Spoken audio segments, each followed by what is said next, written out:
Le doy un saludo a Henry Castillo. Él es psicólogo, magíster en neurociencias, doctor en psicología con énfasis en neurociencia cognitiva y profesor titular de la Universidad San Buenaventura. Ha sido profesor en más de 13 países de Latinoamérica y Europa y en más de 41 universidades. Así que una experiencia, digamos, con una visión muy internacional sobre la docencia. Profesor internacional invitado a maestrías y doctorados en toda la línea de neurociencia, neuromarketing, economía de la neurociencia y todos los campos, digamos, relacionados con el cerebro, porque ese es el tema que él nos trae el día de hoy en esta conferencia. También fue presidente de la Asociación Iberoamericana de Neuromarketing y de Negocios y otras. Su perfil bastante amplio, también ha sido autor de 2 libros, entonces nos vas a contar un poquito sobre qué es y cómo funciona el cerebro. Por eso, su conferencia se llama Efectos futuros de la IA en la estructura y la función del cerebro. Entonces te damos la bienvenida y tendrás entonces el honor de cerrar esta jornada del Tercer Congreso Internacional de Humanismo y Sociedad. Bueno, muchas gracias, mi estimada Melissa, muchas gracias a la Uniremington, a las organizaciones partner que hacen parte de esta organización, de este evento tan importante, y también muchas gracias a todos los asistentes por realmente creer en este gran proceso que es la formación continua con estos expertos que hemos venido escuchando el día de hoy, que escucharemos el día de mañana. Bueno, para contarles entonces, como lo decía Melissa, pues mi nombre es Henry Castillo, yo soy psicólogo especializado en neuropsicología, máster en neurociencia de una universidad europea y doctor de una universidad israelí que queda con sede en Argentina, certificado por la Universidad de Michigan, por la Copenhagen Business School y por la Higher School of Economics. Hace unos 10 años yo estuve trabajando en un tema muy interesante y era determinar si la llegada del Internet en los años 90 estaba empezando a cambiar la estructura y el funcionamiento de la arquitectura cognitiva de las nuevas generaciones, de los nativos digitales, como los denominamos a ese momento. Ya para el año 2010-2011 empezaron a aparecer varias investigaciones que comparaban los nativos digitales con los inmigrantes digitales y empezaron a encontrar una serie de cambios que se producían tanto en la arquitectura como en el funcionamiento de los procesos cognitivos. Entonces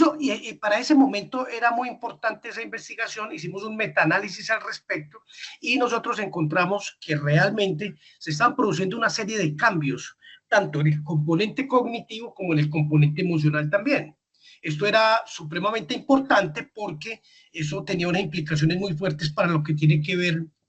los modelos educativos, lo que tiene que ver con las perspectivas de las metodologías de educación, pero también empezamos a encontrar una serie de cambios que se daban en la parte emocional y motivacional. A nivel cognitivo nosotros encontramos cambios en los procesos de atención, encontramos que las nuevas generaciones se estaban convirtiendo en multitasker, es decir, que atendían a varias fuentes de información al mismo tiempo, es decir, que estaban con el celular, estaban con la tecnología y a la vez estaban también haciendo o tratando de resolver problemas académicos. Digamos que era diferente a lo que ocurría con las generaciones anteriores, que nos lográbamos enfocar en una sola tarea. Eso fue uno de las grandes hallazgos de ese metaanálisis, y otro de los hallazgos es que las personas estaban dejando de almacenar la información dentro de su memoria porque empezaron a almacenar la información de manera externa, es decir, los estudiantes ahora ya no se grababan, digamos, las tablas de multiplicar, los elementos de la tabla periódica, las capitales de los países, sino que existía una expectativa de la nube. Entonces, como ellos tenían esa expectativa de la nube, los jóvenes ya no consideraban importante guardar dentro de su propia memoria ese tipo de conocimiento declarativo, sino que simplemente decían, vamos a preguntarle a Google y en 0.5 segundos vamos a tener la respuesta. También entonces encontramos cambios entonces en la atención, en la memoria. También encontramos cambios en la función ejecutiva, nos dimos cuenta que ellos eran más visuales que nosotros y que además tenían niveles de procesamiento semántico menos profundo o más superficial de lo que eran las generaciones anteriores. A nivel emocional encontramos que eran jóvenes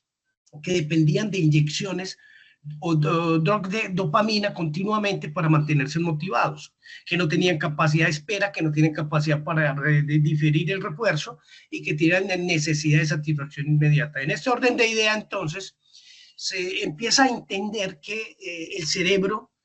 a pesar de que los cambios dentro de la evolución cerebral son relativamente lentos, pues realmente la llegada del Internet estaba generando unos cambios realmente importantes, tanto en la estructura cognitiva como en la parte emocional y motivacional de las personas. Esto obviamente tiene unas implicaciones gigantes porque eso cambia la manera de los modelos educativos, la manera como se relacionan los jóvenes, cómo establecen pareja, cómo se forman las familias. Entonces, cuando nosotros revisamos esto, nos damos cuenta que realmente el cerebro siempre ha venido cambiando. Desde hace 7 millones de años que nosotros nos separamos de los simios y hace 4 millones de años que nos convertimos en homínidos. Un homínido es una persona que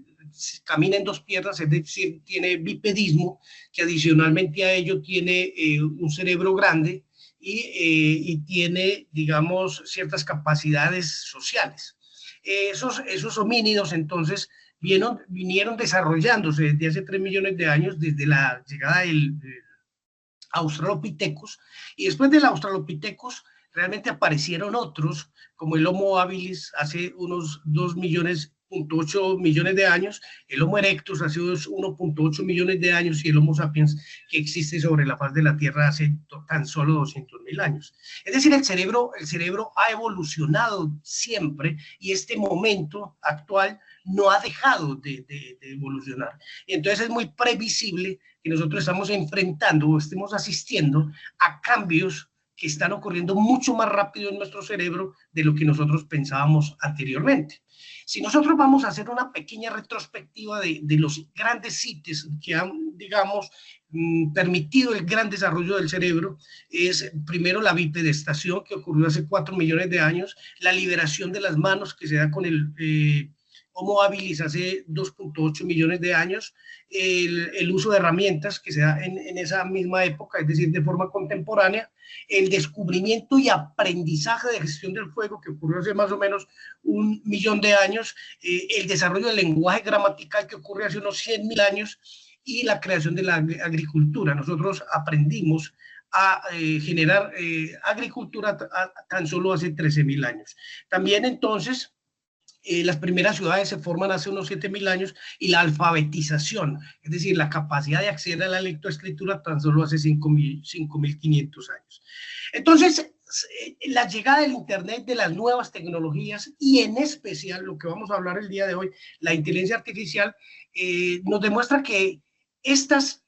mega tecnologías están realmente produciendo cambios dentro de nuestro cerebro. Pero estos cambios que ocurren dentro de nuestro cerebro, nosotros realmente nos hemos sorprendido mucho. Yo como neurocientífico, pues realmente me sorprendo mucho que en pocas décadas, nosotros ya podamos registrar en la literatura científica cambios, tanto en la funcionalidad como la estructura de las condiciones cognitivas y de las condiciones emocionales. Pero también se han registrado cambios dentro de la estructura del cerebro, es decir, hemos identificado que tanto el funcionamiento como la estructura del cerebro como tal ha tenido cambios tangibles que se han observado a través de la resonancia magnética nuclear funcional. Entonces, si bien, por ejemplo, cuando nosotros hace 5.500 millones de años accedimos a la lectoescritura y esto cambió realmente nuestro cerebro, cuando nosotros accedemos a la lectoescritura, ciertas formas visuales de la palabra transforman ciertas partes de nuestro lóbulo occipital y la aritmética, el aprendizaje de la aritmética desarrollaron también cambios en el surco intraparietal de nuestro cerebro. Entonces, y eso fue hace tan solo 5.500 años. Pero también nos hemos dado cuenta en las últimas décadas que el cerebro, digamos, tanto del niño como del adulto, es altamente plástico. Obviamente, muchísimo más plástico el cerebro de los niños, pero nosotros no creíamos que la plasticidad cerebral asistiera en las poblaciones de adultos. Sin embargo, varias investigaciones realizadas con taxistas londinenses, con personas que aprendían a tocar instrumentos musicales o personas que perdían la visión y tenían que aprender, por ejemplo, a leer a través del braille, desarrollaban una serie de cambios dentro de la estructura del cerebro en unos pocos años. Ello entonces nos daba cuenta de que realmente el cerebro puede cambiar más rápido de lo que nosotros habíamos pensado. Igualmente entonces, empezamos a encontrar y empieza a caerse una, digamos que una premisa que siempre la tuvimos como un dogma, y era que las neuronas no se podían reproducir, y entonces empiezan a darse descubrimientos de que hay neurogénesis en las cercanías al hipocampo, es decir, se pueden producir nuevas neuronas en la estructura del hipocampo, que es la encargada del aprendizaje y de la transferencia de la información de la memoria de corto plazo a largo plazo. Lo que quiere decir entonces que el cerebro del adulto sigue siendo muy plástico y sigue siendo cambiando a través de la estimulación ambiental. Lo que tenemos que decir entonces es que el cerebro humano es altamente moldeable, la exposición constante a ciertos estímulos, en este caso las tecnologías y a entornos digitales, van a modificar significativamente nuestra estructura cerebral, ¿cierto? Entonces ya hay evidencia científica de que la exposición a las nuevas tecnologías ha producido cambios dentro de la corteza prefrontal, que es responsable de las funciones ejecutivas, como la denominan los neuropsicólogos, es decir, las funciones de planeación, organización del comportamiento, la anticipación de consecuencias futuras del mismo y la corrección de los errores y la capacidad de inhibir impulsos emocionales. Cambios también a nivel del hipocampo, que ya los acababa de describir, y también cambios estamos teniendo ahora cambios en la corteza visual de nuestro lóbulo occipital, en las áreas B1, B2, B3, B4, B5 de nuestros lóbulos occipitales. Entonces, lo que ya hoy tenemos que decir es que la inteligencia artificial, que va a empezar a ser un acompañante cotidiano de nosotros, se convertirá en una parte siempre presente de nuestro entorno, y eso va a conducir entonces a que se sigan produciendo aún con más velocidad cambios cognitivos, y van a cambiar, y están cambiando ya de hecho, y lo van a seguir haciendo en los próximos 50 años, cómo aprendemos, cómo memorizamos y cómo tomamos decisiones, ¿cierto? Es decir, es probable la IA. Entonces hay un debate ahorita actualmente por los científicos cognitivos, que hablan de si la IA va a mejorar o a potenciar la función cognitiva humana, o la IA va a, digamos, a volver, entre comillas, perezosos o facilistas a las personas, lo cual va a conducir realmente a que estas funciones cognitivas de base se decrementen. Entonces, lo que ya nosotros sabemos entonces, y este fue una investigación que fue incluso que se ganó un titular en el Times, en la revista Times de los Estados Unidos, cuando este señor, esta chica, Betsy Sparrow, logró demostrar que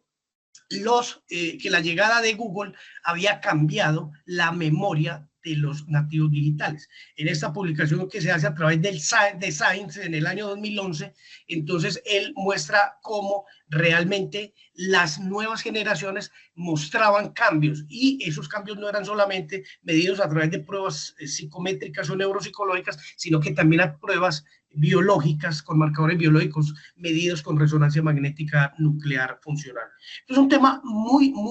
interesante, también porque la IA va a tener un impacto fuerte sobre el sistema dopaminérgico humano. Si ustedes de pronto recuerdan y están contextualizados, saben que nosotros tenemos en el núcleo accumbens, en nuestro estriado ventral, un sistema que se llama el centro de recompensa, y ese centro de recompensa básicamente genera o permite el sentimiento o el sentir de emociones altamente gratificantes cuando se libera dopamina, que proviene del área tegmental ventral anterior. Entonces, lo que sabemos hoy día es que las redes sociales, por ejemplo, aprendieron a manipular el sistema dopaminérgico de los humanos. Entonces, ¿y cómo lo hacen las redes sociales? Lo hacen a través básicamente de atacar sistemas que directamente accionan gatilladores emocionales y motivacionales. Entonces hoy sabemos que un like, hoy sabemos que una cara feliz, hoy sabemos que un pulgar arriba, hoy sabemos que un emoticono generan un refuerzo de conducta, y ese refuerzo de conducta tiene un correlato de liberación de dopamina dentro de este núcleo accumbens. Lo que se viene a preguntar en este momento es que la IA obviamente va a saber mucho más cómo empezar a dominar los sistemas dopaminérgicos de los humanos, y en ese orden de ideas podría llegarse a sentir que realmente pudiese llegar a dominar el comportamiento de los humanos, ¿cierto? Y de esa manera moldear su motivación, atención e incluso la generación de adicciones tecnológicas. Hoy sabemos entonces también que el recurso más escaso de la naturaleza es la atención humana. La atención humana es el recurso más escaso y hoy día hay una guerra declarada por conseguir la atención de los humanos. Entonces las redes sociales, las marcas, la publicidad, el consumismo, los aplicativos, todos están luchando, los canales tipo Netflix o los canales streaming, todos luchan por obtener la atención humana. ¿Por qué? Porque estas marcas están monetizando la atención humana para, digamos, hacer marketing o para hacer publicidad. Entonces, hoy sabemos que estamos en la era de la economía de la atención e incluso las aplicaciones siempre a través de las notificaciones que tú te acabas de decir para que trates de reengancharte nuevamente. Todos los aplicativos tienen casi que la intención de que tú actives las notificaciones para poderte mandar, para conectarte, reconectarte y para que no te permita que te sueltes fácilmente de la estimulación de estas redes sociales como tal. Sabemos también, como lo han dicho aquí varios expertos pasados en estas disertaciones que hemos tenido, que están surgiendo inteligencias artificiales empáticas, inteligencias artificiales que tienen cierto sentido social o incluso inteligencias artificiales que pueden tener cierta capacidad de entender ciertas condiciones que un humano e incluso un paciente puede proponerle. Si bien es cierto, como lo decía un ponente recientemente, aún no igualan, digamos, las capacidades de un buen terapeuta entrenado, es muy probable que este avance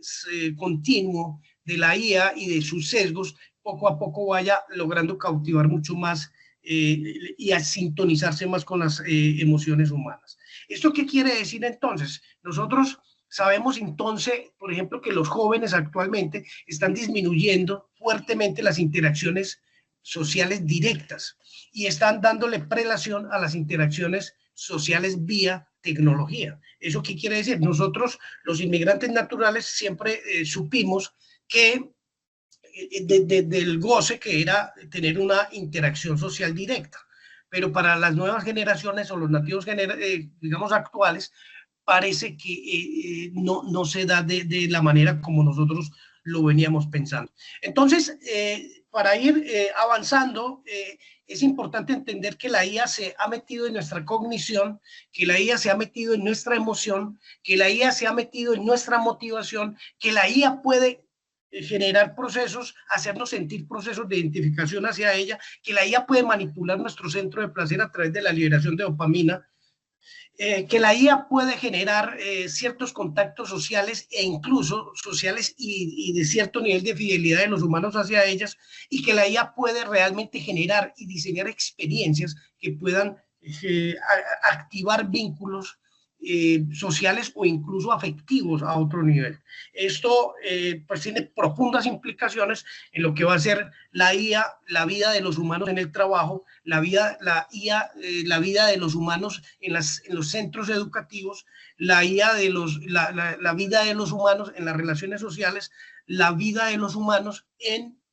las relaciones afectivas y todo lo que tiene que ver con el manejo del tiempo libre. Hoy día sabemos nosotros, por ejemplo, que el excesivo uso de las tecnologías puede interferir con las variables del neurodesarrollo, tanto en la parte sensorial, en la parte motora y en otras líneas de desarrollo como tal. Todo ello, pues básicamente, nos está implicando que se viene un reto grande para la humanidad, ¿cierto? Y es que nosotros tendremos que aprender poco a poco a saber cómo es que vamos a lidiar con la IA y cómo vamos a poder hacer que la IA realmente sea para nuestro beneficio y no llegue a caer en un tema de manipulación cognitiva. De aquí entonces que se hace un llamado a la ética y al razonamiento moral para saber que nosotros podemos, digamos, beneficiarnos de la inteligencia artificial, pero también rápidamente la IA puede ser usada para manipular decisiones de consumo, para manipular creencias, para crear realidades paralelas, para hacer que las personas caigan en tambores de persuasión y que las personas pierdan autonomía cognitiva. Entonces, aquí hay muchas oportunidades, pero concomitante a dichas oportunidades hay una serie de riesgos bastante potentes que conducen entonces a que van a ocurrir cambios enormes en la forma, en la vida cotidiana de nosotros. Incluso se habla que nosotros ya tenemos un yo construido, pero ya con las tecnologías estamos creando un yo digital y que finalmente ese yo construido desde niño y ese yo digital van a crear un yo digital expansivo, es decir, que casi que vamos a tener un yo que tiene una parte en el mundo de la realidad y tiene una parte en el mundo digital y que de alguna manera tiene una forma de avatar y esos yo extendidos son un nuevo reto, digamos que para la psicología y son un nuevo reto que para las nuevas generaciones porque esto va a afectar profundamente la forma en que nosotros pensamos acerca de nosotros mismos, va a afectar nuestro autoconcepto, va a afectar nuestra autoimagen, va a afectar incluso nuestra digamos, hasta nuestra autoestima, ¿cierto? Entonces,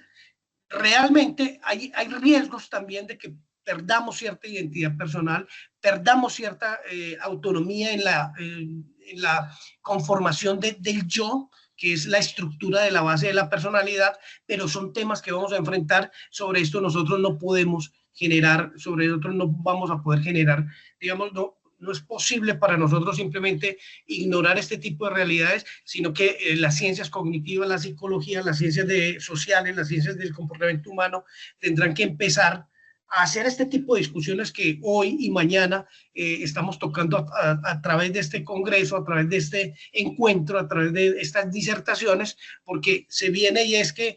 hacia los próximos 50 años pueden haber una serie de cambios, tanto en la estructura cerebral, en la estructura psicológica y en el comportamiento. Y hoy sabemos, por ejemplo,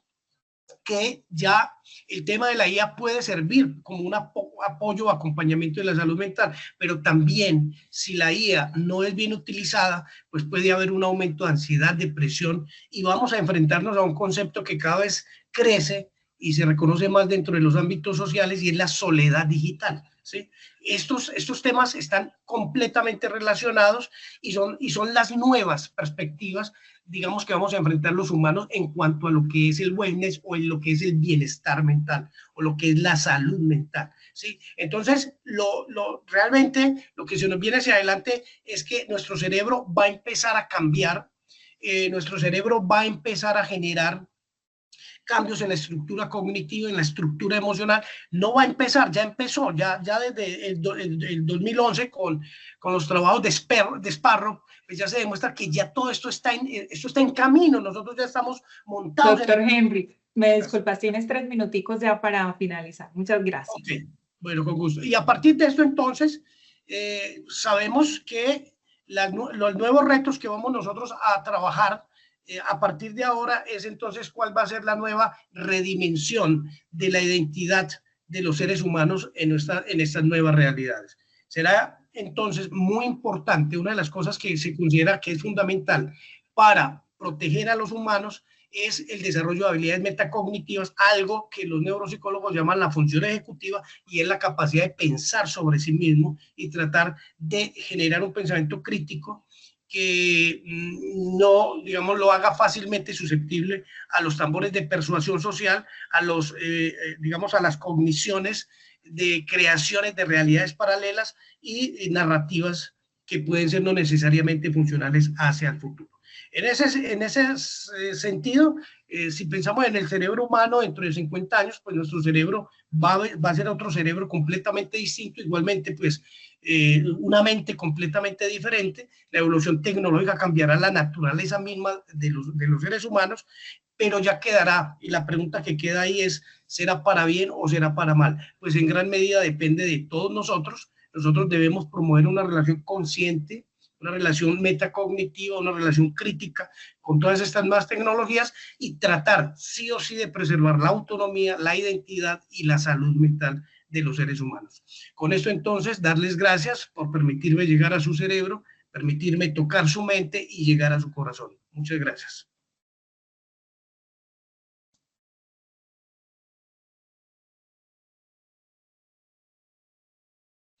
Doctor Henry, muchísimas gracias. Otro enfoque distinto y un día lleno de mucho conocimiento. Gracias. Y sí, entraste a nuestro cerebro y nosotros también entendiendo un poco cómo sigue funcionando la inteligencia artificial en la toma de decisiones, eso que mencionaba sobre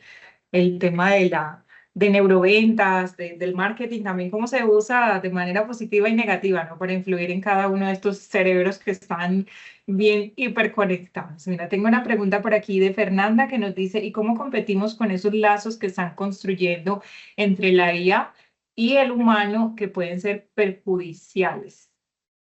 Sí, la pregunta es muy buena, muchas gracias por la pregunta. Pues básicamente ahora entramos a un terreno donde el tema prácticamente no va a ser tanto la herramienta, sino la forma o la intención en que se van a usar estas herramientas. Como lo decía recientemente, la IA puede ser un elemento que genere, digamos, bienestar a los seres humanos, pero si nosotros no sabemos los peligros que ella conlleva, pues obviamente puede ser también un factor bastante peligroso para la construcción del yo, para el sentido de identidad, para el sentido de pertenencia, para la configuración de relaciones sociales saludables, relaciones afectivas saludables y todo lo demás. Pero todo va a depender de que nosotros tengamos una capacidad cognitiva o metacognitiva suficientemente poderosa para poder aprender a saber diferenciar entre nuestros verdaderos elementos identitarios y toda la información que vamos a empezar a consumir a través de todas estas tecnologías.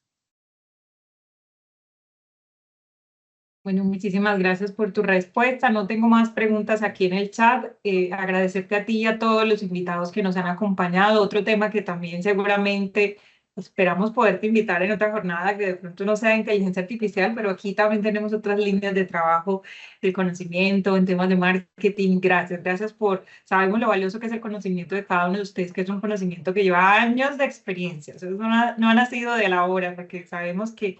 ustedes llevan muchísimo trabajo ya realizado en diferentes países, con la experiencia en universidades, entonces es muy grato para nosotros que en poco tiempo nos den una dosis importante de conocimiento.